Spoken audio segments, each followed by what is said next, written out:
tosekanaki na mosolo ya mboka Kongo ekoki tofungwani miso lelo tomoni bozoba nyonso. Bandeko nanga merci mingi ngai président Nabino Jean-Serge Mwanda Felin, président ya mouvement des patriotes pour la libération des Congolais.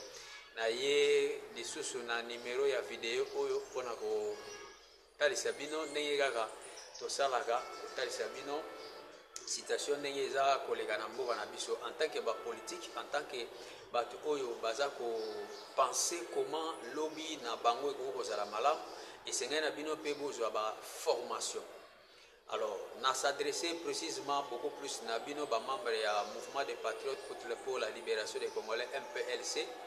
Ngai président Nabino Jean-Serge Mwanda Felin na ye lelo pona lobele Nabino na dossier moko to na likambo oyo bato belé na mboka na biso baza ko tirer attention na yango te mais ezali le nez yango ndeza moboko oyo esimbi mboka na biso oyo lobby dans les jours à venir 2 ans 3 ans 4 ans ou 5 ans après vie ya Congolais okoma pasi makasi et okoma susu beaucoup plus dur et puis souffrance ezali belé.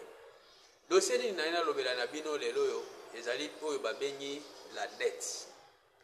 Lelo la République démocratique du Congo tozana niongo ya 16 milliards de dollars oyo esengeli na biso to futa na ba partenaires.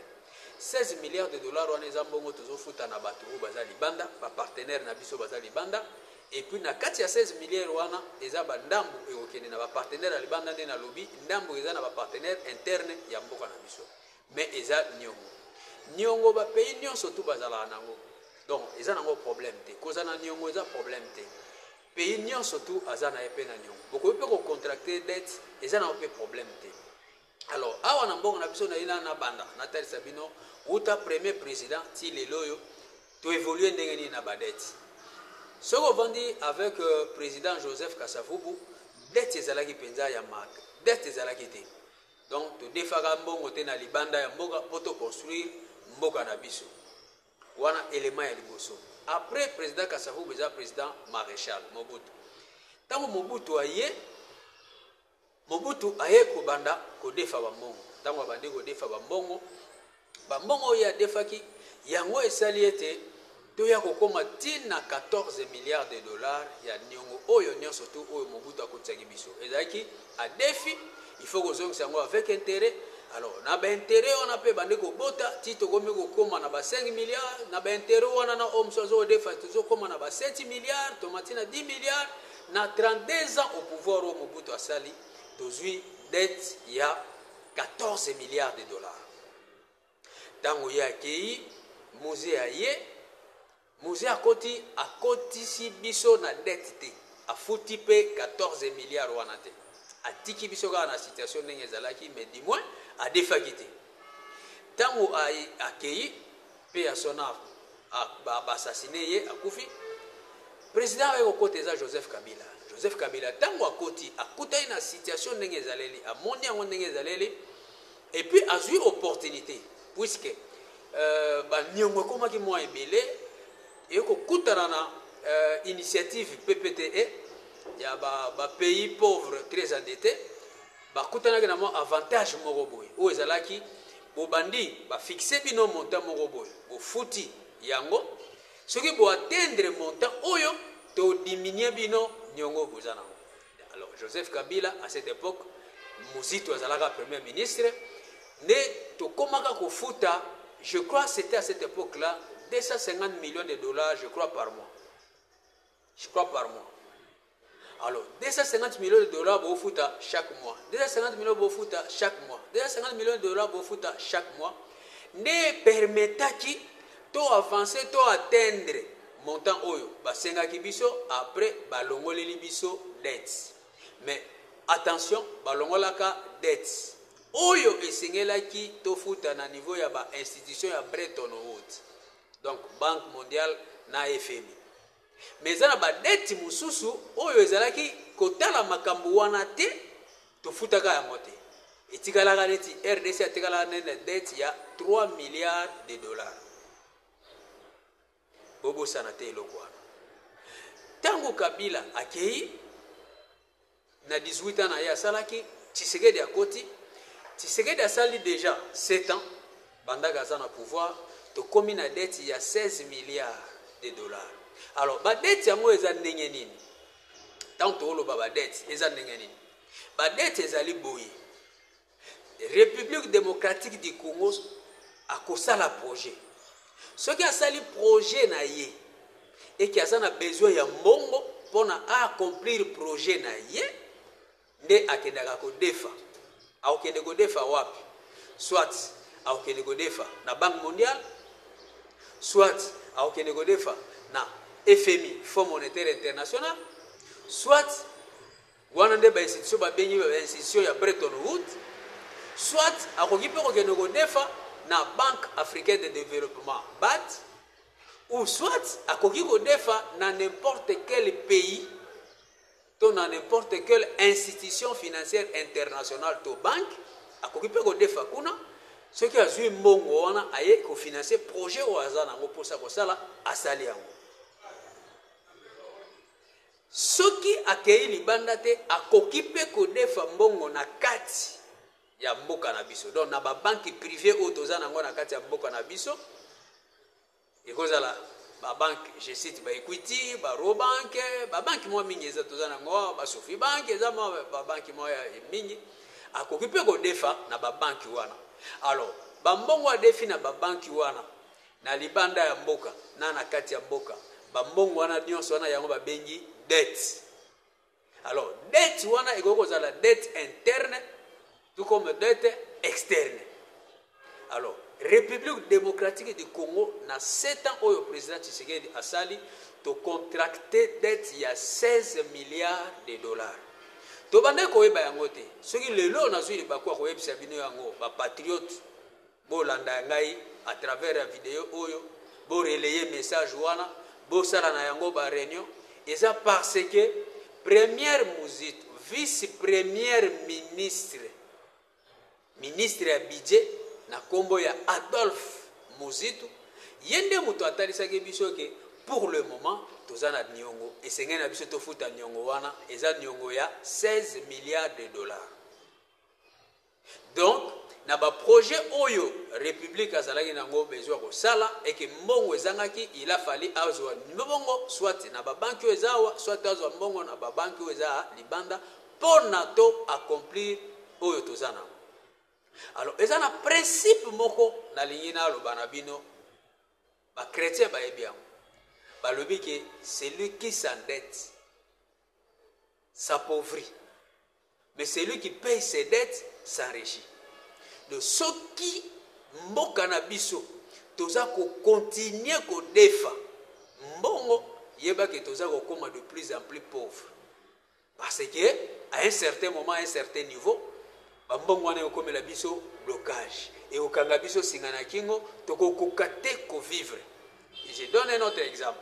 Na bandako ba père de famille bazali bana bazotanga ba frais scolaire wana ezabe ba dette. Donc bazopesa mwana os mayele yo fo futa mbongo na bango frais scolaire. Donc frais scolaire ba soins médicaux ba projet mususu koza nango osomba ba o changer salon ya ndako ba habillement tout ça ce que ko defa mbongo et ko defi $1000 jour yo kozwa $1000 to $800 to $500 okokoka ko accomplir projet ya vie na yote pour faut ko futana no nyongo wana. Or banyongo nyonso tout ozwaka efutamaka égal à égalité. Nazwaki $5000 na ozongisa $5000 non. Banyongo eza au défi $5000 tant que ozongisa ngo $7000 avec intérêt. Alors sur le plan international eux-mêmes na ba banque ezalaka pe ndengwana. Donc ce qui ba déficit biso mbongo yeba que tokozongisa ngo avec intérêt. Donc na ba intérêt na mbongo to défi il faut bisoto devoir libanda 16 milliards de dollars. Il faut to devoir na ba partenaire na biso. Nazakoya Nathalie Sabino ilikamwana vice-premier ministre ya budget Adolphe Muzito tango talisi yango. Alors aye ko déposer proposition ya budget. Proposition ya budget oyo ba déposer ki na Assemblée nationale bah traité qui a une concertation, il y a conseil des ministres, donc président de la République azalaki wana, ba ministre balaki wana, bango nyonso premier ministre azalaki wana, bango nyonso en concertation ba lobi que non année 2026 toko sezala na budget ya 20,3 milliards de dollars. Donc 20 milliards 300 millions de dollars. Yango ndembongo oyo eza na budget. Mais c'est quoi encore le budget? Budget ezali ba prévision. Ya mbongo oyo boko mobiliser na mbongo oyo boko dépenser. Do mbongo oyo boko kotisa na libenga ya l'État na mbongo oyo boko bimisa na libenga ya l'État. Mbongo wana nyonso tu wana yango wana babengi budget. Do ba entrée na ba sortie. Alors ba prévoir que ba entrée na biso tokoki ko koma na possibilité ya ko mobiliser 20,3 milliards de dollars. Donc 20 milliards 300 millions de dollars de tokokoka ko mobiliser. Siko mbongo ngo wana egouta wapi? Bolandanga malamu. Bolandanga vraiment na bokebi nyonso. Mbongo wana egouta wapi? Mbongo wana egouta na ba recette toko mobiliser. Donc na niveau ya mboka na biso mbongo ekokotela wapi? Ya liboso ekokotela na DG, Direction Générale ya Impôt. Donc to bandina na ba redevance. Donc impôt ezali source d'entrée ya mbongo ekokotela biso. Alors na kati ya ba impôt bango moko ba yebi ba rubrique nyonso tu ya ba impôt. À part DGI oyo fa kotela biso mbongo na ba impôt toza pe na DGRAD.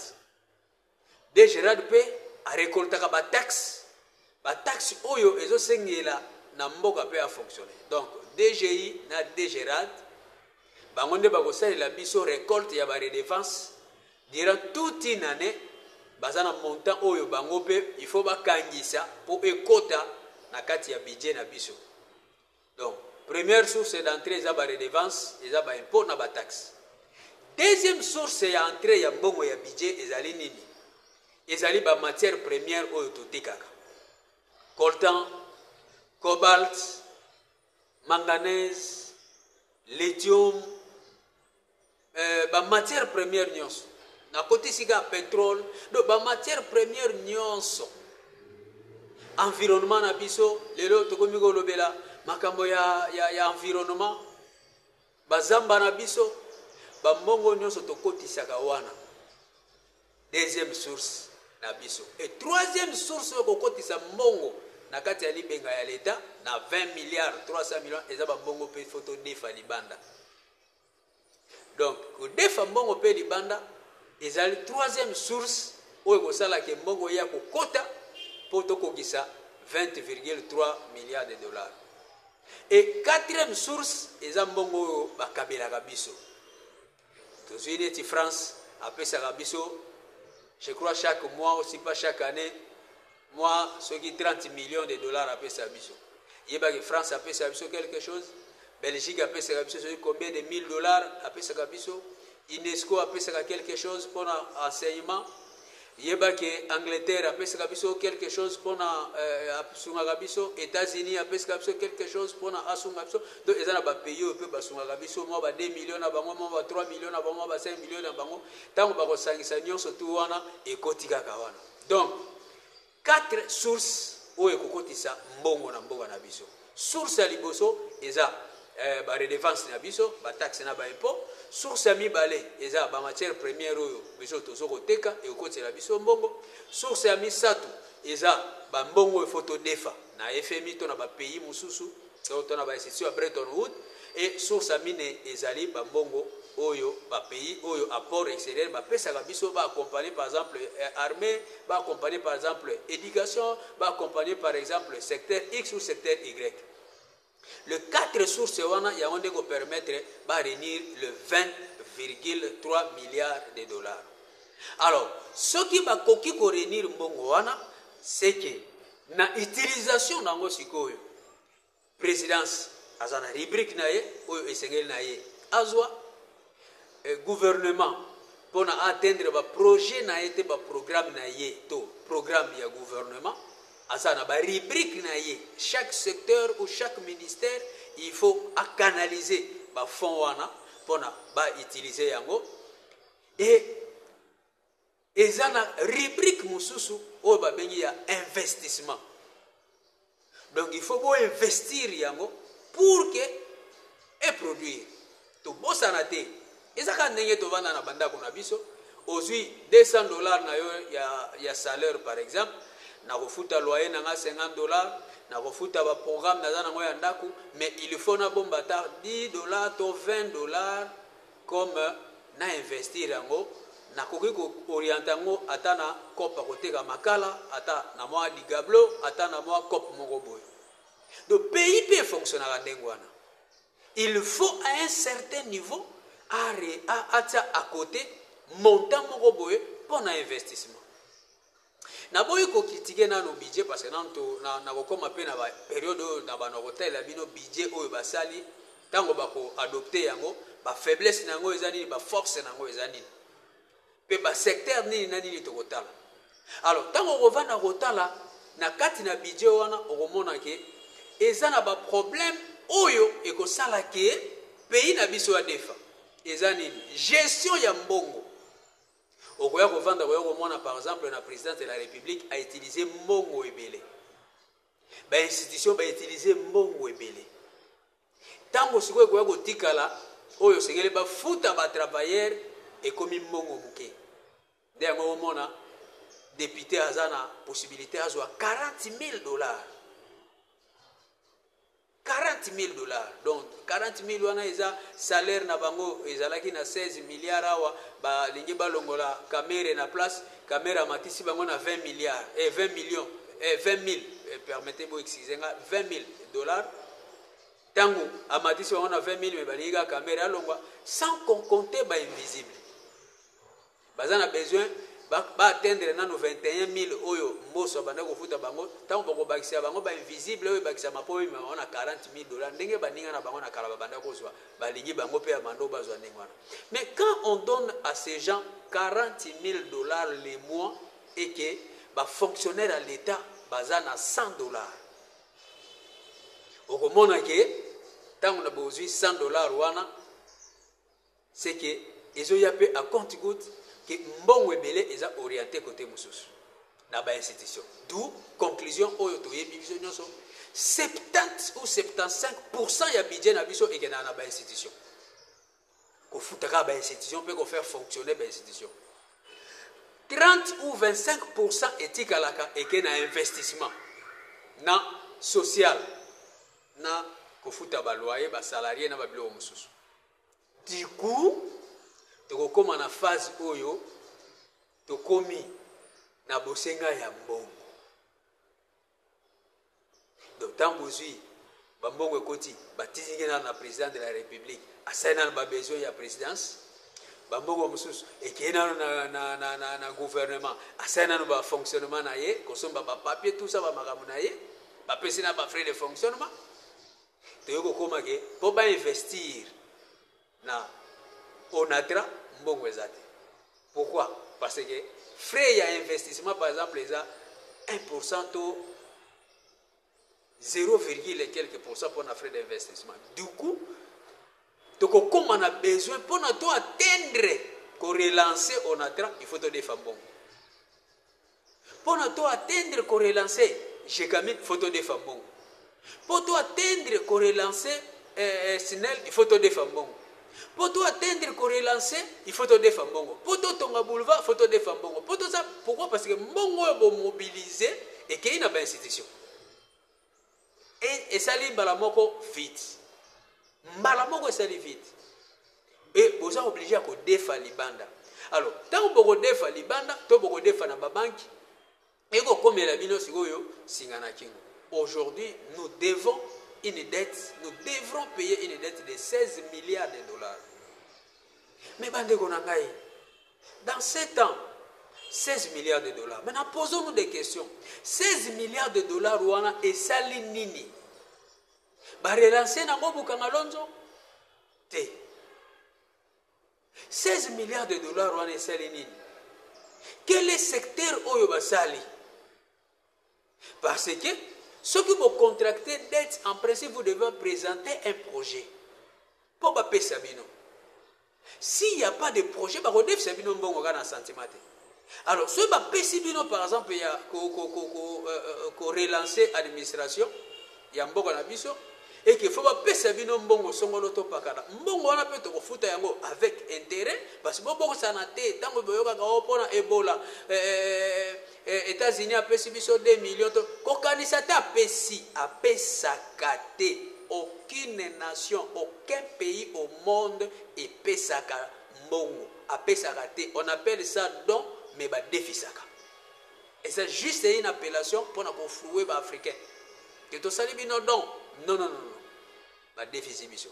Soit tu te kozongisa mbongo ya kozongisa, soit tu kozongisa ba minerai ya kozongisa. Cela n'a très bien.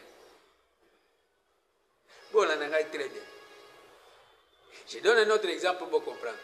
Kabila le père est allé prendre 16 milliards de dollars. Non, c'était 9 milliards de dollars. Naba chinois. Et compensation, il y a Mouana et salarié qui est. Les Chinois faut exploiter le secteur minier nabiso. De compensation, on a le rôle ici et seulement et ça les gens tout de suite tous un problème na ba chinois parce que ba pesa biso mbongo et que bango baza ko exploiter ba minerai na biso.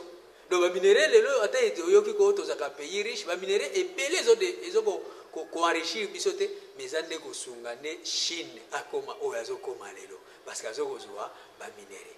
Ba sala ba calcul ngo ndenge nini. Yo nanga to zala kiti. Et aujourd'hui et là, on continue. On continue à parler à babradage, à minerai, à biso. Terme, utiliser à moi. Donc, on vous donne des miettes et vous donnez des quantités de minerais dans le pays où on a miettes pour que vous accomplir mon projet. Maintenant, qu'est-ce qui arriverait? Nathalie Sibino qui est en budget, et qui dans l'institution, du coup, il faut que nous pour totonga nzela ya Gambela. Il faut que nous defa pona totonga nzela ya Kasumbalesa. Il faut que nous defa pona totonga nzela X ou nzela Y. Donc il faut to def. C'est comme ça que je vous dis que République démocratique du Congo le vice-premier ministre Abidjan Adolphe Muzito a émis toza na nyongo ya 16 milliards de dollars photo foot à partenaire wana. Alors, tant si on mobiliser 20,3 milliards de dollars, vous pensez que tokokoka kofuta nyongo wana pona biso to investir na mboka na biso? Donc déjà, entre guillemets, je vous dis que dans les jours à venir, Congo aza kokende petit à petit na situation le plus critique qui y a vina. Donc, nous sommes en la phase où nous sommes incapables, voire même impossible. Déjà, tous ces derniers temps, nous avons dit que passe. Batu oyo bakoka koloba ke bazana mbongo bango pe bakomi ko déclarer mbongo ezate. Soko ke même na ba ministère balobi mbongo ezate. Soko bazo ozoka mbongo ezate pourquoi? Parce que ba matière première au phototeka pour écouter mbongo ils ont kende na compte ya banyongo. Donc tous autres comme sous-souté. Donc moi mbongo compte ezate. Je sais pas si vous comprendre ngamala. Ba patriote lobby esengeli mboga oyo to kamba yango to tonga yango. Bobo sana teke biso ba patriote lobaka il faut to construire la patrie. Toko yate poto bamba te. Il faut construire la patrie. Système oyo to yebisaka bino oyo Mobutu akotisa abomela biso système politique. Système oyo to lobaka Afdel akotisa abomela biso système sécuritaire mboka na biso. Et ce qu'on vendu au Tali na situation telle que ça se présente aujourd'hui. Avec la dette de 16 milliards de dollars, donc dans les jours à venir, tu as un problème. Pourquoi problème tu as un? Les pays à minerais, tokokende kosimbisa yango na pays moko boye to na banque moko boye po bapesa biso mbongo po tofuta baenseignant bakopesa biso mbongo po torelancer onatra bakopesa biso mbongo po totonga port en eau profonde. Déjà ndenge totongaka port en eau profonde wana pays oyo ezotongela biso port en eau profonde aza kozwa mbongo na ye akabeli biso te mbongo ye atie po ye asala ye aza kobenda baminere ye azozwa bamatière première na mboka na biso. Sikoyo le pays ya bamatière première oyo etikali na disposition na biso nde le pays ya bamatière oyo esali mpe ekosala ke badefisa yango lobi bapesa yango lobi na pays moko ekodefisa biso to na banque moko ekodefisa biso po to atteindre l'objectif. Donc vous comprenez que petit à petit tozokendaka ko pays ezokendaka kokonda ezokendaka kokoma de plus en plus pauvre.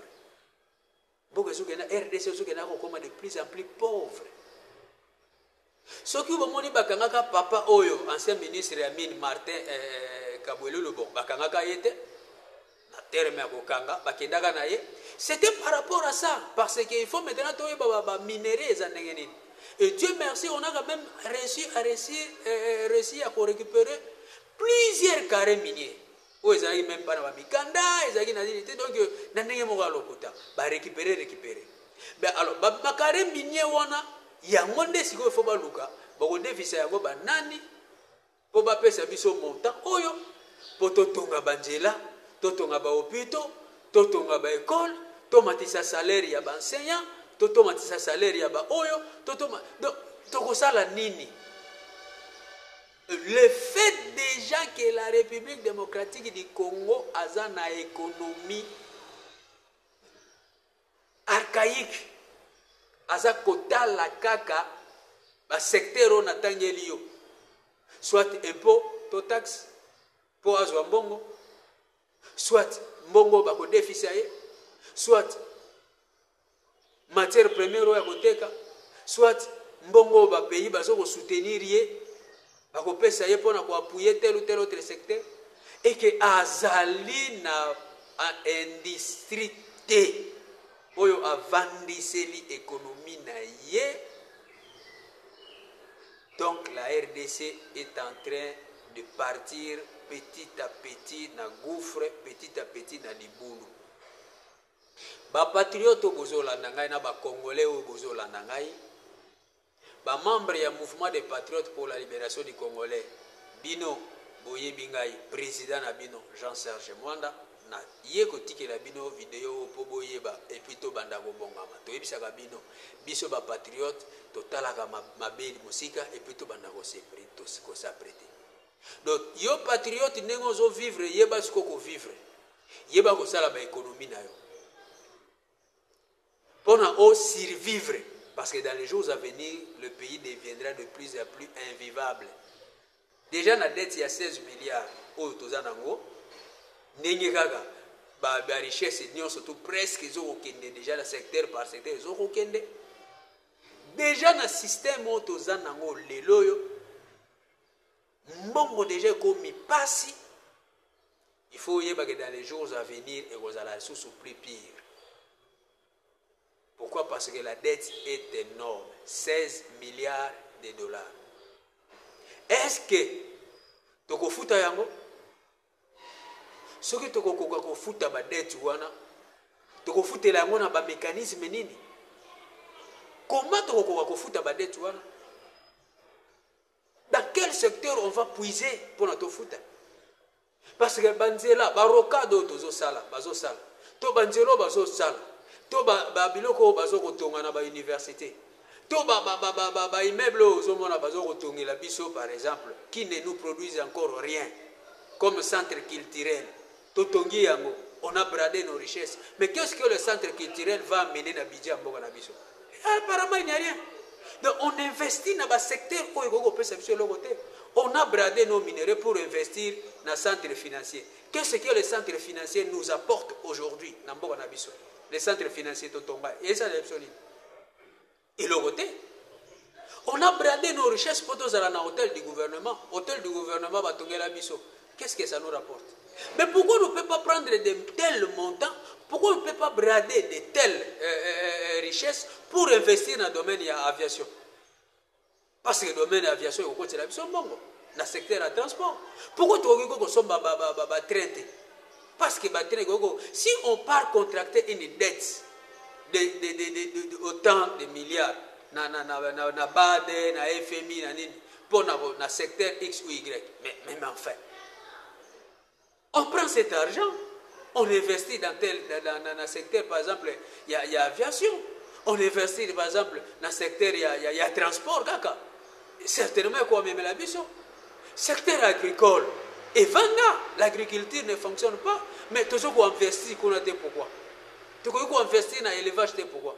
Toujours qu'on investit dans le secteur, pourquoi. Ce sont des choses que dans les jours à venir, Congo est traversé le pire moment à Vinaï. Le pire moment à Vinaï. Parce que nous serons, comme papa Oyo, basalaka na fonction publique, to basalaka na l'État, a commis na ba nyongo ebele, mais a commis na ba entrée muke. Du coup, azoye bate akosala ndenge nini, papa akeko piquer crise, asali AVC, papa akeko piquer crise na butu na makanisi, papa akufi kaka ono, apika kaka crise, papa akufi. Oh, apika kaka crise, asali AVC. Mais asali yango pourquoi? Parce que présentement là, il doit 5 millions ou 5 millions de francs congolais na ba makambo esengeli na ye asala, mais alors que azana nyongo il y a 10 millions de francs congolais sur place où on fait la 5 millions et ça sous. Papa bandoka mais il faut résoudre le problème. Madame azobela, bana bazobela, kela c'est bana, loyer problème projet on azanango. Papa azala na boutique te, papa azala na eloko mo ekote la kayete, ata moi 1000 francs azala na yango te. Papa on a copié crise de RDC. Déjà dans 7 ans nous avons une dette de 16 milliards de dollars. Vous pensez que dans 10 ans, la dette serait de combien? Vous pensez que dans 10 ans, la dette serait de combien? Donc, dans 10 ans, on suppose que nous aurons une dette qui équivaudrait à 20 milliards de dollars. Parce que dans les 2-3 ans qui nous restent, s'il faut qu'on organise aussi les élections, tout est de façon bonne. Dans 2-3 ans qui nous restent, avec la situation à guerre à Est, c'est comment? On attend les Américains, entre guillemets, Balaraki Bisso, qui est 500 milliards. Et encore, si on nous amène les 500 milliards, mais parce qu'ils vont investir les 500 milliards et ils vont repartir avec combien? Combien? Si les États-Unis nous amènent 500 milliards de dollars, ils vont repartir avec combien? Donc certainement, ils vont repartir avec 1000 milliards de dollars. S'il faut pas qu'il y ait le double, 1000 milliards de dollars, bon, il faut pas. Donc, le peu de réserve, parce qu'il va minérer le peu, et ça déjà un contrat. Et secteur clé, il y a un minérer à Makassi, il y a le Nord Kivu, Sud Kivu, et ça le Grand Katanga. Or, pour le moment, on contrôle que le Grand Katanga. Le Nord qui veut, le Sud qui veut, ça n'a pas beaucoup de rebelles. Donc, on a besoin de bon, on a mis surtout, on a. On a besoin de gérer le bateau, on a besoin de contrat na RDC, on a besoin de gérer le bateau. Qu'est-ce qu'ils s'arrangent pendant que Bisso toza koto? Ces gens, ils arrangent comment? Si Batalisa Bisso, na Bisso à France 24, Batalisa Bisso que les gens qui occupent l'Est ont beaucoup plus d'argent. C'était un conseil de sécurité. Bitu Keita a Talisaki Yango que AFC M23 gagne beaucoup d'argent à partir de minéraux Oyo Ezakuna. Beaucoup d'argent. Donc, dans le moment, rebelle, il y a AFC M23 à homme la cigare, rebelle. À l'atique, à tambola na casque. Dans la moutuka, zo tambola nango. Moi, c'est rebelle. Accueilli vacances na Dubaï moi si ya rebelle biso to ba rebelle bazalaka mandefu mais oya biso ba rebelle ya tour très propre ba obundisa bino te. Ils ont beaucoup d'argent qu'ils gagnent. Mais biso bino beaucoup d'argent. Ba rebelle ba bandi ba projet ko tonga banjela. Ba rebelle ba bandi ba projet ko tonga ba sala ba infrastructure. Vous pensez que batona bazaka na likanisika ya ko avancer ya ko luga balongo la pouvoir à Kinshasa? Point d'interrogation. Tokolobela ngo prochainement. Donc pour la kenena ko sukisa na ye ko talisa bino ke bofongola miso ba patriote nyonso bofongola miso, nous devrions nous réveiller et sengeli na biso tozala na conscience ya malamu. Notre pays dans les jours à venir te ko traverser situation grave. Yango biso ba patriote to yebisi ba patriote nyonso bozala déjà éveillé, sala moi économie na yo na ndako, sala moi activité moko ko permettre yo au sala moi économie na yo. Tozana système biso ba patriote ya ba chinois kolanisama vision na biso, épargne est beaucoup plus important. Aussi li sambongo nyonso toute sala moi épargne ya moke pour au survivre.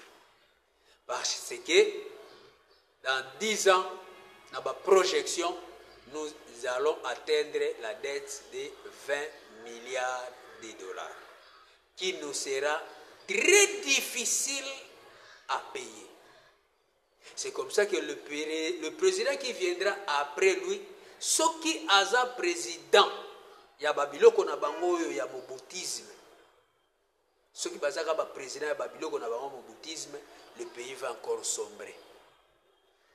Mais ce qui a causé la président éveillé le corps ba président, neti ba biso na éveil yo tozanango. Monto akokota so akozala na éveil ya makasi ya ko comprendre quelles sont les stratégies et les mécanismes mis en place pour ne pas déranger bato nyonso bakozala na contrat par rapport ya ba prédécesseur oyo ba contracta déjà ba dette ba tikela bango pour bobebisa accord wana te. Mais comment faire pour na bo survivre, payer et survivre et revenir bon matisa ba salaire ya bato balonga na ba $100 bato matana $500. Ça demande la tête. Ça demande la tête. Et ce qui tozu ba président ya ba jouisseur, tozu ba tout oyo ba kozala ke non, ba kabulana no bongo ba réfléchir après. Franchement, mbongo ko sombre. Et mbongo ko panzana. Yougoslavie ezala susuté, mbongo ko panzana. Voilà pourquoi vidéo eza molai mais landa yango. Vidéo eza molai mais yoka yango. Vidéo eza molai partager yango. Vidéo eza molai mais yebisa pe bato mususu bayeba citation ya mboka ndenge ezali. Yebisa bango bayeba ke citation ya mboka eza ndengwana. Dans les jours à venir, modète komata parce que tu as besoin de résoudre des problèmes. Au plus tu vas au défa, plus tu vas impossible ya ko s'organiser pour to tonga mboka. Parce que biloko tozo défa, pe biloko tozo sala, tozo ko investir na ba secteur oyo et ko permettre biso te pour to relancer économie. Non. Tozo ko investir na ba secteur oyo ezotikala nango. Centre culturel ne nous apportera absolument rien. Bâtiment eza nango wana. Bâtiment batonga ya gouvernement. Toujours à côté à parler du peuple. Place ministère intérieur et le ministère ça nous apporte quoi? Absolument rien. Mais il y a des millions d'argent et Koufawana. Hôtel du gouvernement, na boulevard, ça nous apporte quoi? Rien. Mais il y a des millions d'argent, bah investir ça qui place voilà. Les centres financiers, ça nous apporte quoi? Il y a des millions d'argent et vendent dans Wakawana. Ça nous apporte rien.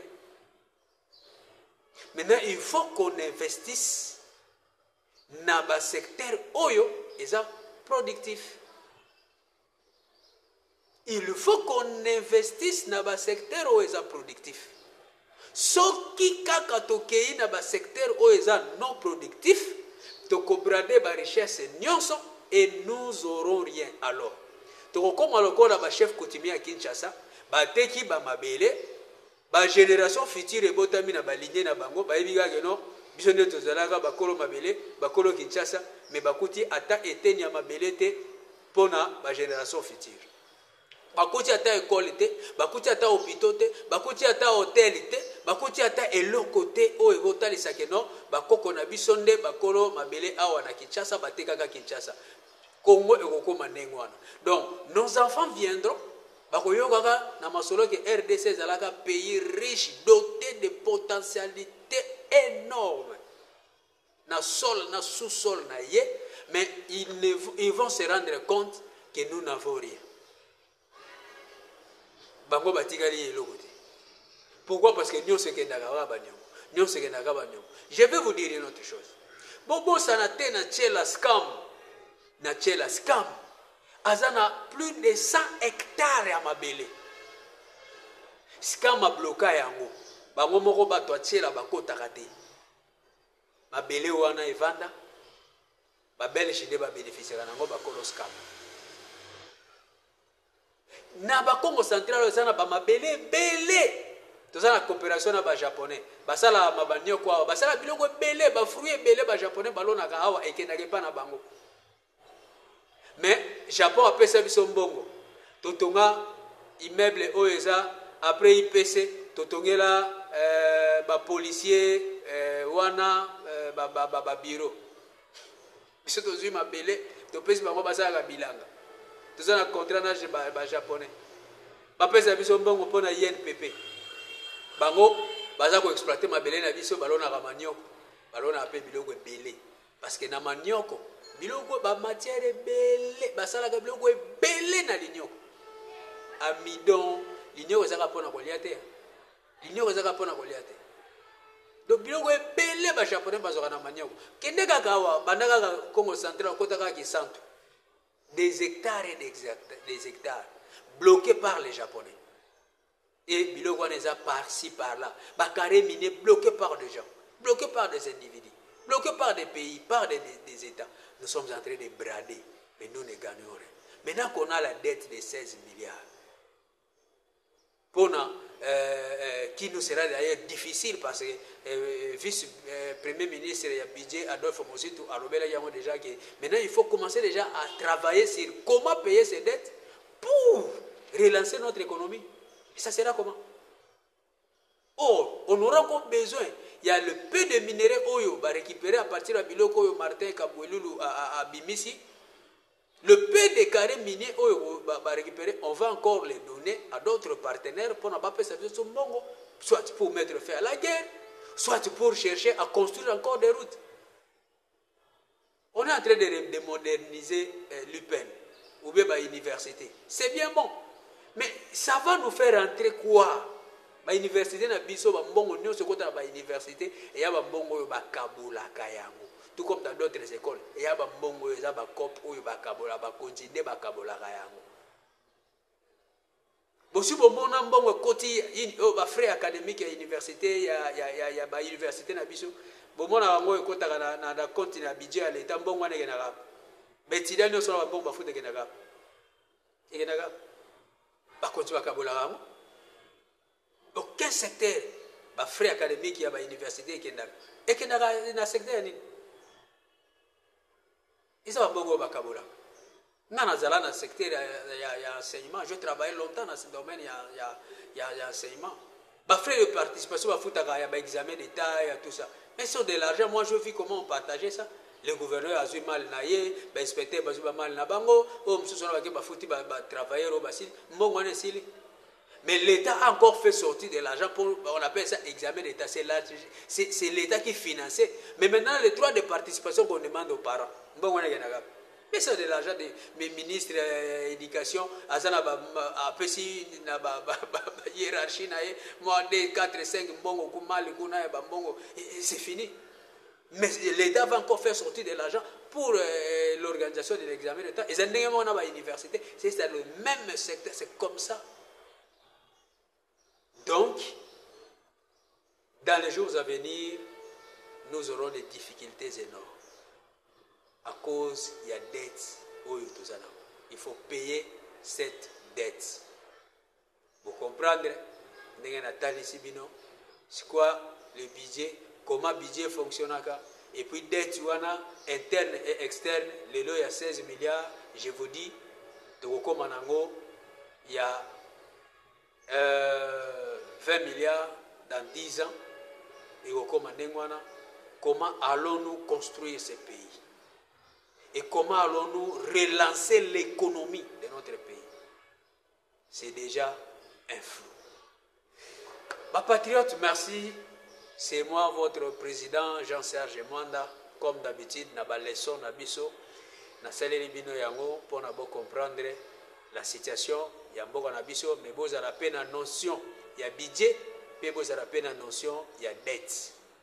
Je crois que Dieu voulant, semaine prochaine, tu vas revenir na sujet mususu, où on peut te enseigner bino pour na comprendre comment mboka na biso eza kotambola. Ozali membre na biso, merci. Okomina no membre na biso te, numéro eza wana, obenga biso na WhatsApp, okomela biso pour na oya ko rejoindre biso. Nous sommes déjà en train de travailler après.